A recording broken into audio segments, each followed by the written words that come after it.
Good morning, children. Welcome to our Godly Play lesson. As you can see, we're still in the green and growing season of the church year, but we're getting very close to a change. It will be just a little while longer and we will go to a new part of the church calendar. Today's Godly Play lesson comes from the Godly Play curriculum published by Church Publishing, and all the materials are copyrighted. Our story today takes place in the desert. Remember, last week our story was in the desert, and we talked about Moses and how he led the people of God out of slavery in Egypt to their freedom. Remember, they had to cross the path in the water to gain their freedom. And Miriam danced after they gained their freedom. But they find themselves still in the desert. And the desert is a dangerous place. It is very hot during the day, and the sun beats down, and the wind can make the sand blow on your skin, and it hurts because it stings. At night, the desert is so cold, you have to wear a lot of clothes to keep warm. There's no water and no food in the desert, and you can die if you do not have food and water. The desert also changes because of the wind. It blows the sand and changes the shape. And that's why sometimes people get lost when they travel in the desert. Moses and the people of God had to travel through the desert.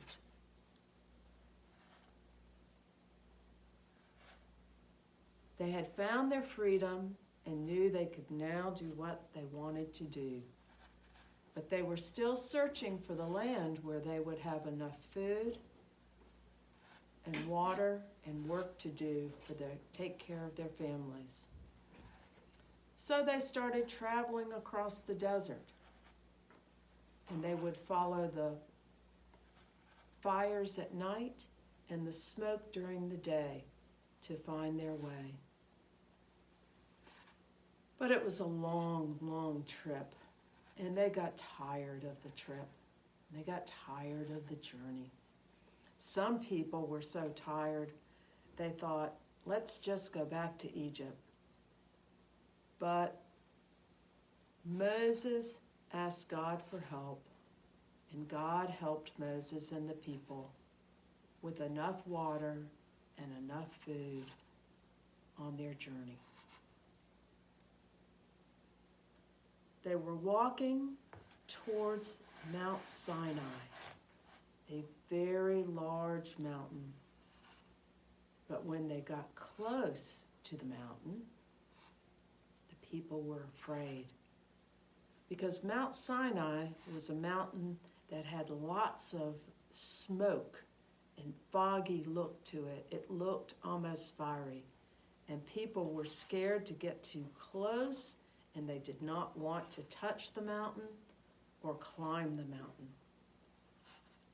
But God wanted Moses to meet with him on the mountain, and Moses was very brave.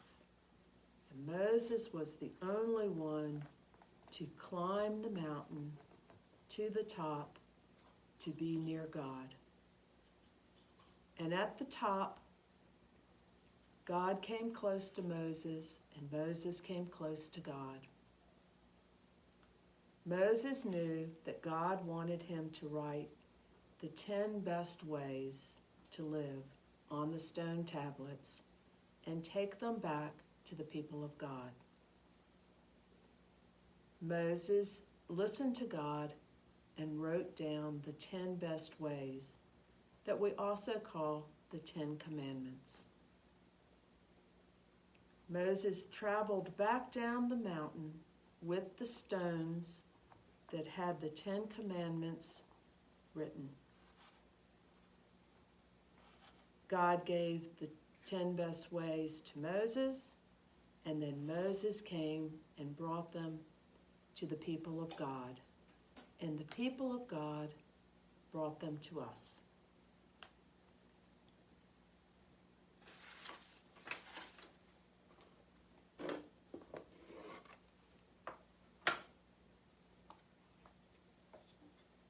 Love God, love people, and God loves us.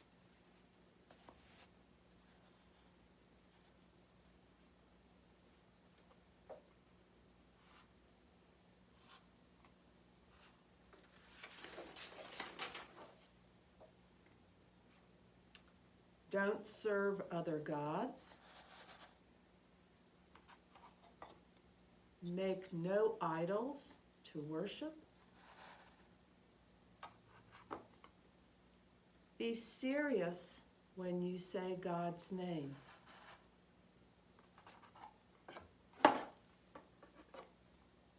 Keep the Sabbath holy.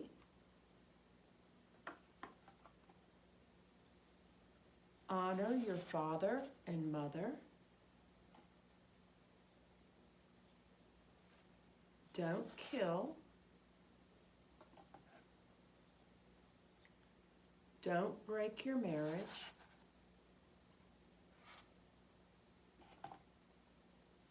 Don't steal.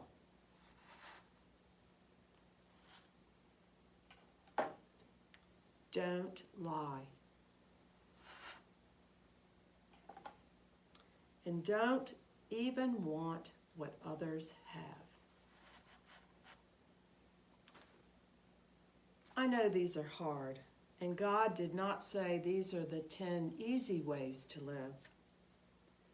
These are the 10 best ways to live. And even though they're hard, we are supposed to try. They mark the best way, just like stones can show the right path.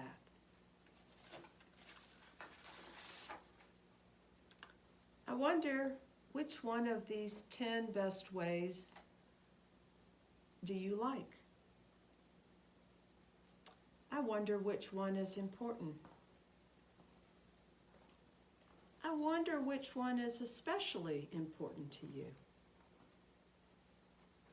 I wonder if we can leave any of them out and still have all we need. Now let's return to the story of Moses climbing Mount Sinai to bring the 10 best ways to us. I wonder what part of this story you liked best. I wonder what part of the story is the most important. I wonder where you are in the story and what part of the story is about you. I wonder if there's any part of the story we can leave out and still have all we need.